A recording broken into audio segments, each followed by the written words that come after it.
Snowman in the Morning with Cole Johnson is brought to you by Penis Water for the ebbs and flows of life. Trust Penis 15 Water. How the hell did you come up with that? As soon as you had Bass cut it, as soon as you had him do the read, after he said water in that bit, I said, that's a commercial as soon as I can get my hands on the audio. All I needed was the right pictures, and I found them.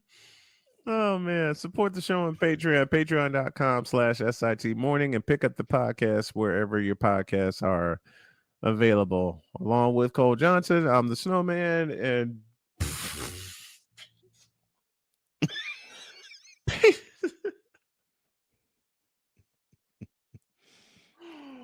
oh Lordy.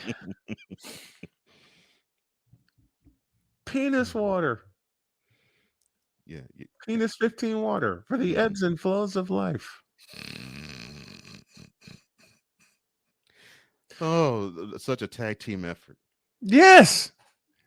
Every Chris- time Bass says something, it's gold. Mhm. He comes up with the concept. Ryan writes the copy. And I record it. You recorded it, and I produced the commercial. I'm like, man, yeah, okay. So, yeah, there you go. We circled the bases with that. Mhm, yeah. Now, give it to me. The utter blasphemy. Giannis loses by 30 in the game, 7 and 80. Started first round, they beat your children from the whole crowd, and 7 getting carried to a conference finals conference MVP. All playoffs along in New York is getting by the first round, but no, it's not about that. It's about the following. Ladies and gentlemen, LeBron James is still the best basketball player in the world. I only have one response, and it's this. Who told this lie? Oh my gosh.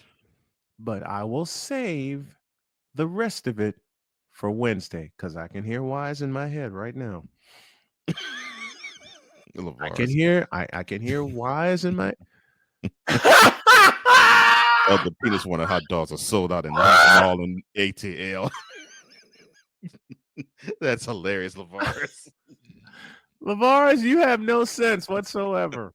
None. The penis 15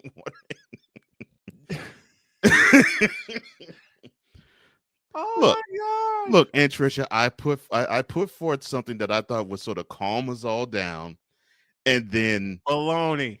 And then you knew your purpose when you calm us all down.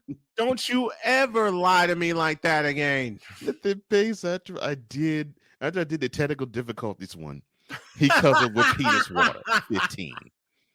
I'm like, oh my gosh. Okay. Oh, the lies. Oh no.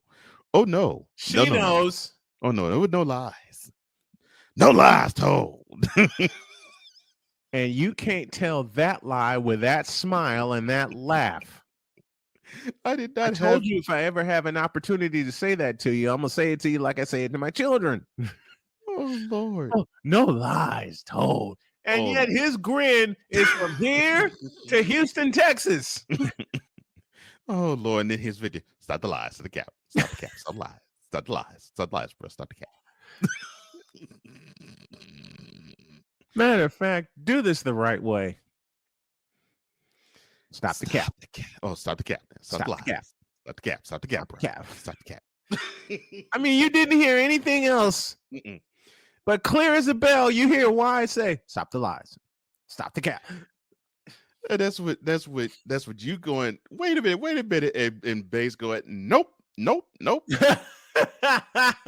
I didn't hear that as clear as a bell, but I heard Wise grinning from ear to ear saying, stop the lies, stop the cap, bro. Stop the cap, stop the lies.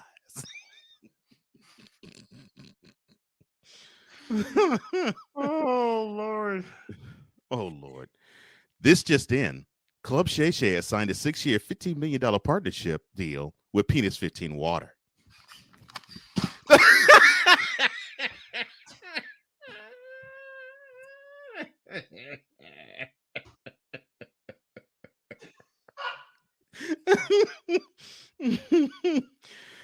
Andrew, that was a Victor Locke special.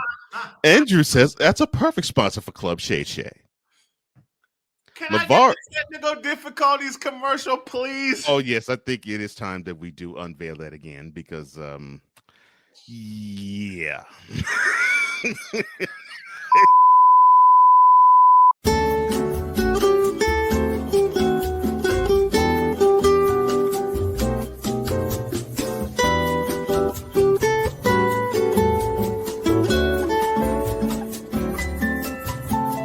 We are experiencing technical difficulties. Please stand by.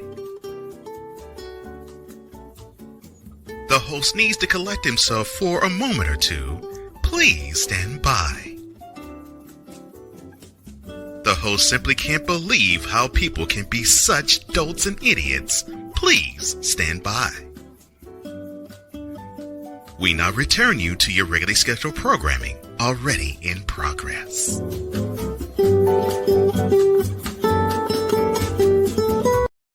And from that, the Penis I Water needed 15 that. commercial was born. I Yeah, needed you needed that. I needed that. The Club Shay Shay comment. I needed that. That was a Victor Locke special. Yes, indeed. And Andrew on top of it said that's a perfect sponsor for Club Shay Shay. Yes, it is. And LeVar's, he said, I'm scared of Shannon Sharp. His suit jackets be tucked in his pants. You know what? Not the suit jacket. His suit jackets, and Shannon's what, 6'4"? Yeah. He He's tucked 6'4", his at least suit 35, jackets 40. in his pants like he tucked his football jersey in his pants. Mhm. That should tell you everything you need to know. All right, there's a new segment that's going to debut right now. Mhm. Yes, it is. Because Mr. Thomas Edward Brady Jr., you are due for On That's your right. mark, get set, cook. That's right, sir. This is your reality check. Now, on August, you celebrated your 45th birthday. And this should be a joyous time in your life. This is a prime time in your life. It should be, because you would have amassed 7 Super Bowl rings. You would have been sailing off to the sunset, and you would have been able to live off of your wife's paycheck, because even with as much money as you have made in the NFL, she still has made more money than you and still does. So you had the opportunity to live the life. Repeat that fact again. Oh, even with all the money that you have amassed, Mr. Brady, your wife still, and she still is your wife, still has earned more than you. Uppercut.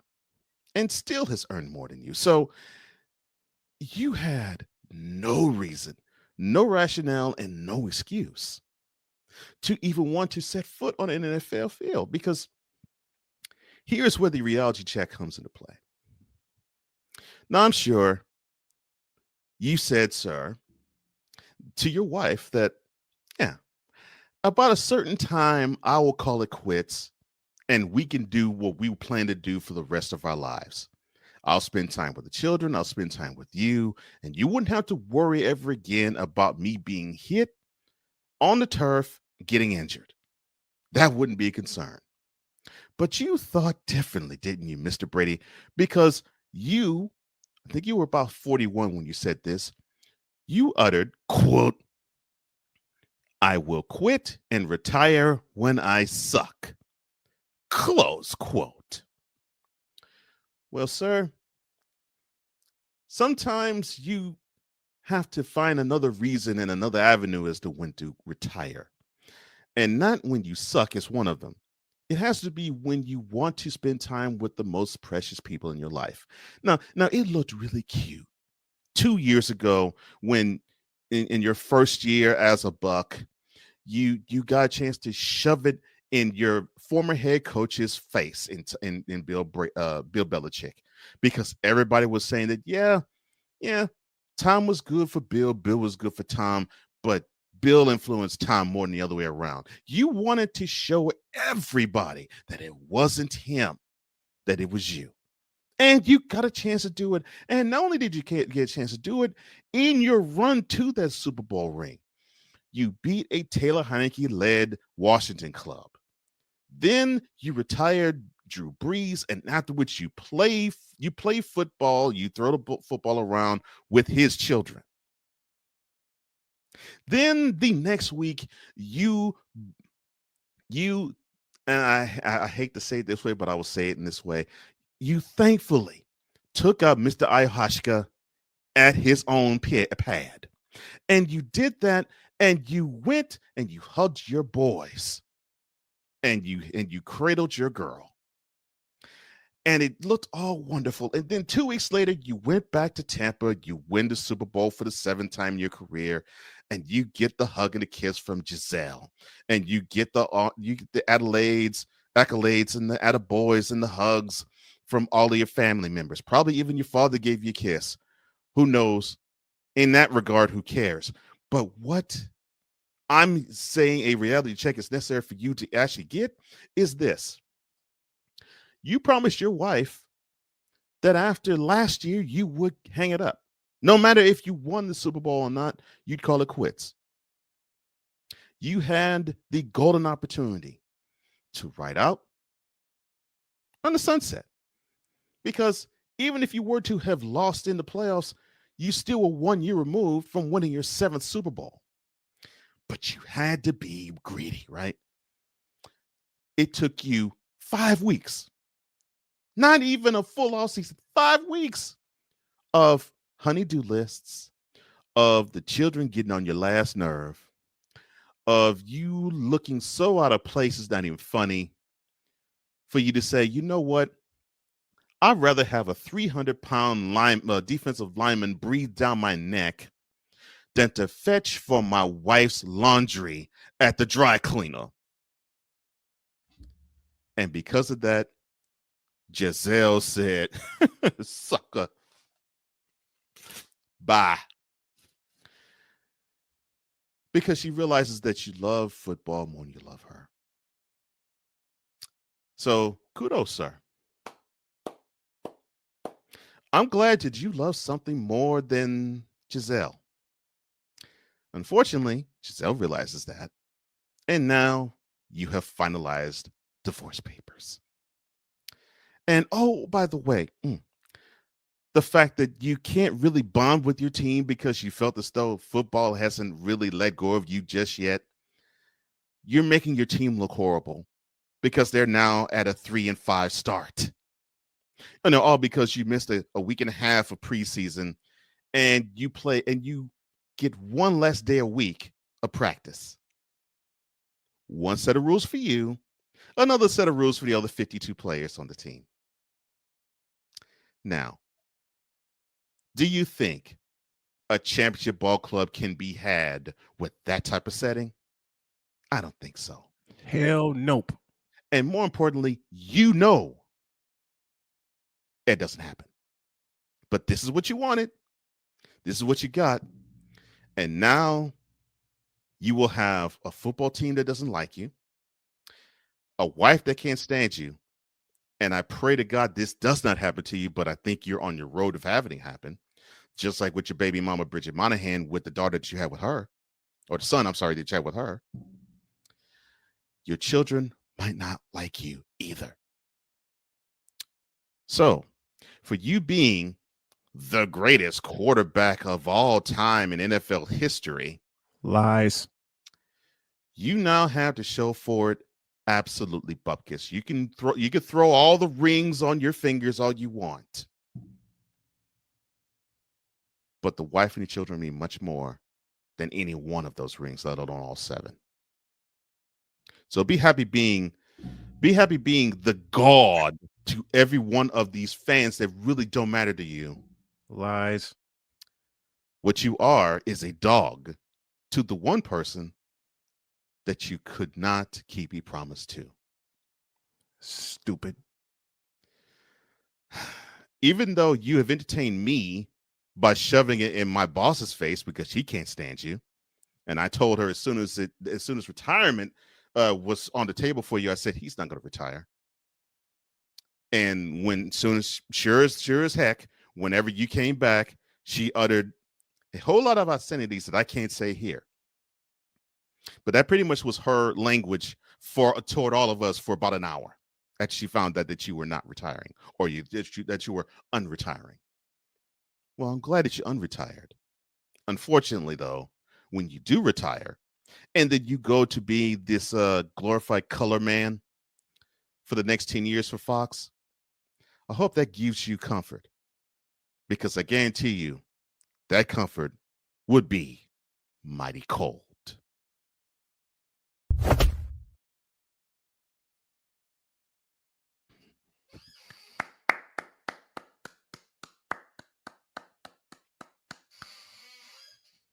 Dumbass Tom Brady. Oh, Lord. Here's my championship ring. That's all I need. Yeah. Lavaris, I love you for this. We are not worthy. We are. And I will not disagree with that. I will not disagree with any syllable or any letter in that sentence. Hell nope. I won't either. Thank you, Andrew. I appreciate that. Because Joe Montana is the greatest quarterback to ever play the game.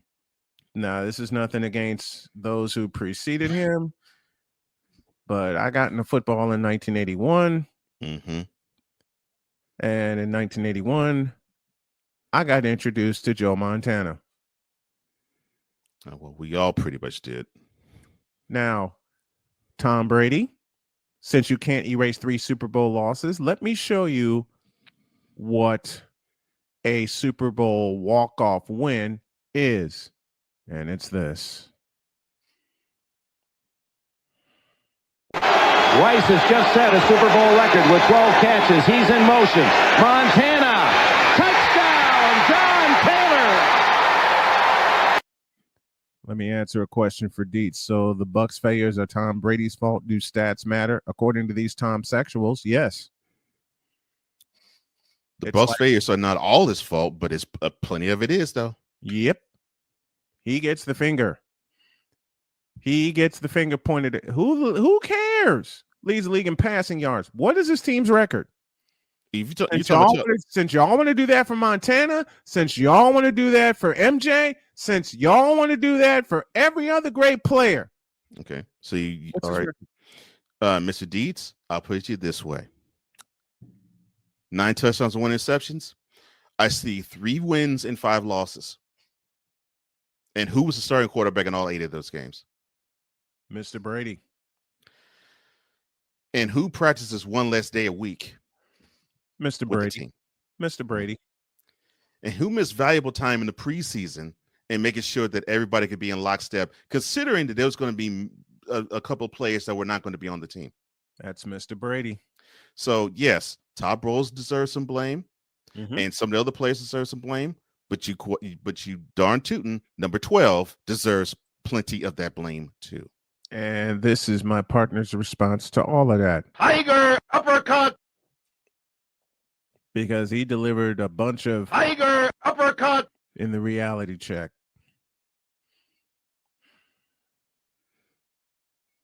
Tom Brady, the greatest. Yeah, right. Listen, I just used one of your arguments, sir.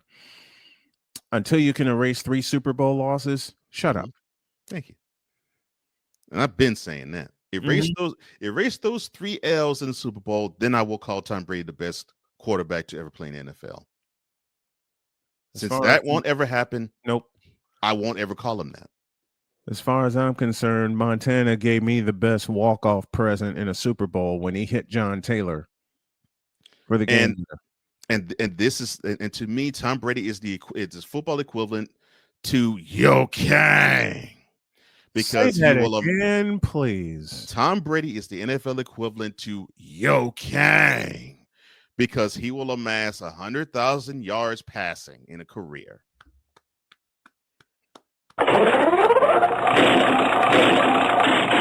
Next stat, please. 7 Super Bowl championships. And most wins ever for a quarterback in NFL history.